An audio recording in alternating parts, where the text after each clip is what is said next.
안녕하세요, 여러분. 오늘은 제가 프린베키가 오랜만에 같이 찍은 작품 사원소 4엘리멘트의 에어를 리뷰해 보려고 하는데요. 일단 사원소라는 프로젝트에 대해서 간단하게 설명을 드리자면요. 4가지 원소가 있습니다. 땅, 물, 공기, 그리고 불인데요. 이 4원소들을 한 가지씩 떼어가지고 각각의 시리즈로 이렇게 만든 게 사원소라는 프로젝트입니다. 이제 각각 원소마다 다른 CP가 주인공 커플로 나오는데요. 그 4가지 원소의 시리즈들이 스토리라던가 세계관 같은 게 같이 이어지는 거예요. 그래가지고 서로 뭐 예를 들어서 이번 에어편 같은 경우에 프린베키가 주인공 커플로 나오기는 하지만 조연으로 이제 다른 시리즈의 커플들, 뭐 어스의 커플들이라던가 뭐 워터의 커플들이라던가 그런 게 다들 같이 이제 가끔씩 등장하기도 한다는 거죠. 그래서 제가 처음에는 이전에 먼저 나온 어스하고 워터를 안 봤기 때문에 제가 에어를 이해를 못할까봐 걱정을 좀 했는데요. 막상 그거를 안 보고 에어를 봐도 생각보다 이해가 안 되는 부분이 별로 없고 또 괜찮더라고요. 그래가지고 제가 이 에어의 줄거리를 진짜 대략 간단하게 설명을 해보자면요. 일단 베키라는 공주님이 있고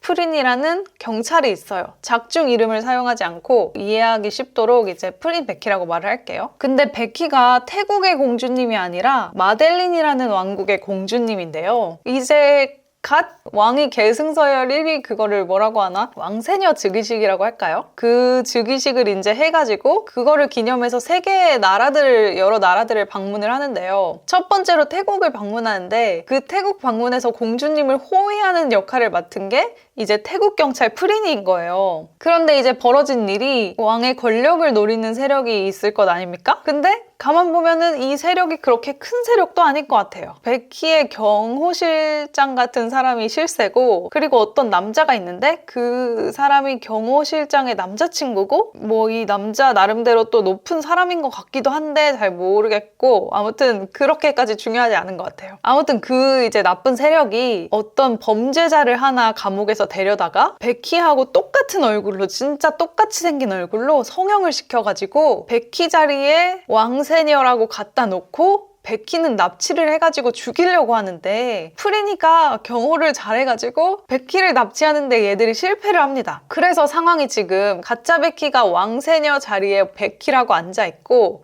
진짜 베키는 어디로 행방불명이 된 상태인 거예요. 그래서 이 에어라는 시리즈가 프린이가 진짜 베키를 데리고 태국 뭐 곳곳으로 도망다니고 막 베키 공주를 지켜주고 하는 그런 내용입니다. 근데 제가 봤을 때 이 내용도 내용 나름대로 재밌지만 프린 베키가 진짜 특유의 간질거림이 있는 것 같아요. 진짜 다른 CP들의 작품에서는 느낄 수 없는 프린 베키만의 독자적인 간질거림이 있다고 해야 되나? 제가 최근에 나온 4화를 봤는데 4화가 진짜 미친 거예요. 뭐 어떤 일들이 있었냐면은 베키가 수영을 하려고 했나 봐요. 수영을 하려고 뭐 좀 예쁜 이렇게 원피스 수영복 같은 걸 입고 나왔어요. 그러니까 그거를 보고서 프린이가 반해가지고 또 어버버 하면서 뒷걸음질 치다가 또 클리셰 있잖아요? 그 수영장에 이렇게 뒷걸음질 치다가 빠질 뻔하고 막 이렇게 하다가 그거를 베키가 또 이렇게 잡아주다가 누구나 예상하는 그 결말, 그것처럼 둘이 이제 하면서 넘어졌는데 베키가 밑에 있고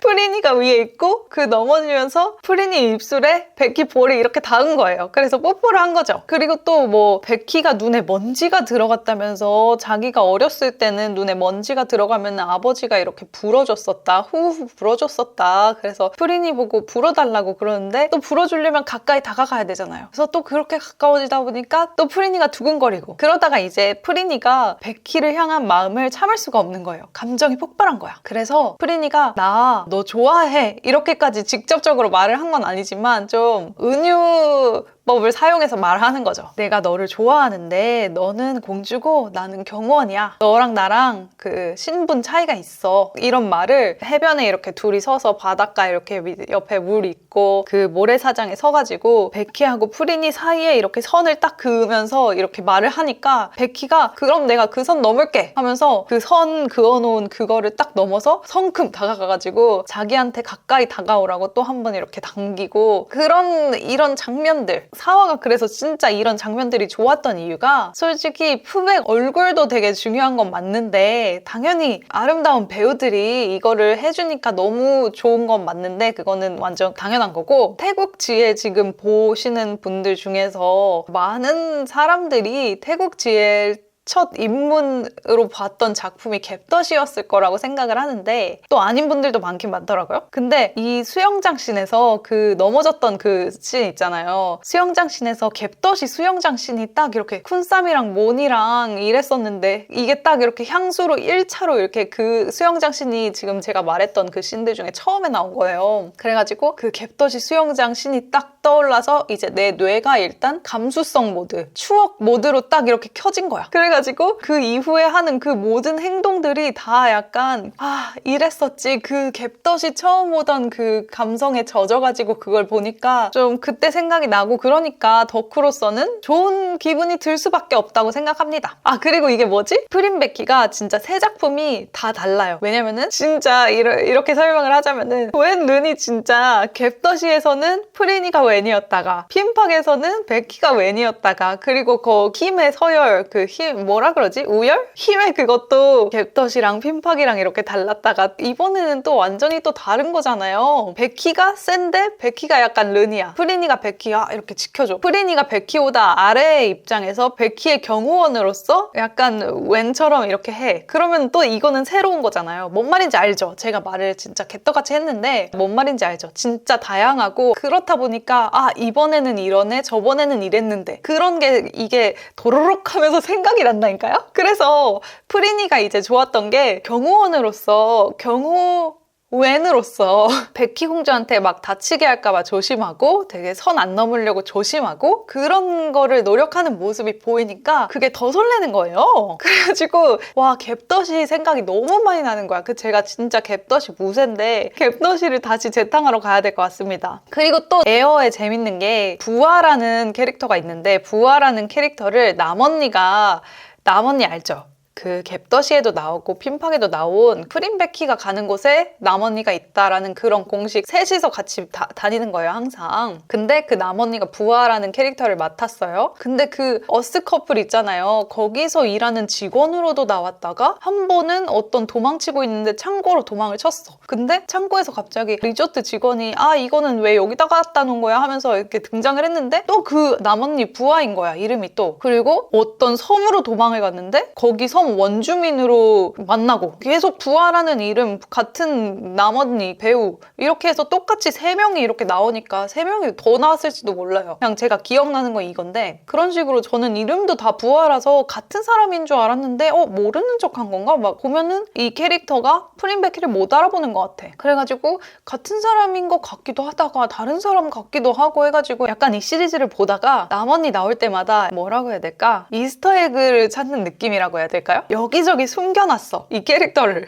그래가지고 중간중간 자꾸 나오니까 진지했던 막 긴박한 도망가는 분위기에서 약간 좀 웃긴 캐릭터거든요 항상. 그래서 환기도 되고 남언니한테 내적 친밀감이 상당히 형성되어 있는 상태인지라 되게 볼 때마다 반갑고 그런 느낌이 납니다. 그리고 OST 얘기를 또 잠깐 해야 될 것 같아요. OST 얘기를 잠깐 하자면은 베키가 좀 특유의 창법이 있잖아요. 태국 GL판에 또 다들 제각각 이제 목소리도 다르고 창법도 다른데 베키 목소리가 진짜 독특하다고 생각을 하는 게 이 베키 목소리로 부른 OST를 들을 때 그 또 갭덧이 처음 볼 때 향수가 또 그때 또 올려오더라니까요. 진짜 이번 4화를 보고서 1, 2, 3화에서 그런 게 딱히 느껴지지 않았어. 근데 4화를 보고서 그렇게 그 갭덧에 대한 향수가 몰라. 또 어떤 다른 이유가 있을지도 모르겠지만 아무튼 저는 이런 이유인 것 같아요. 그 목소리와 그 장면들 그런 것 때문인 것 같은데 갭덧이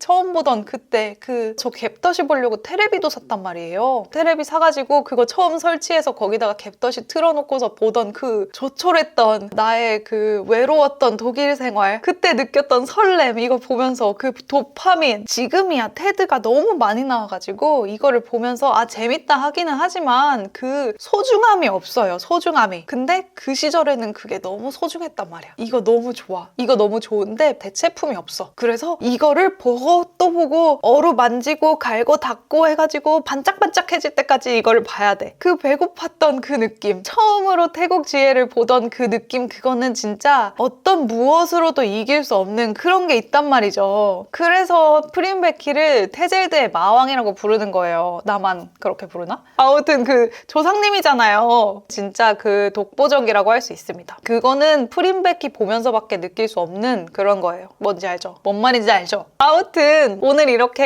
에어 얘기를 해봤는데요. 오늘도 제 이야기 들어주셔서 감사하고 다음 영상에서 또 만나요.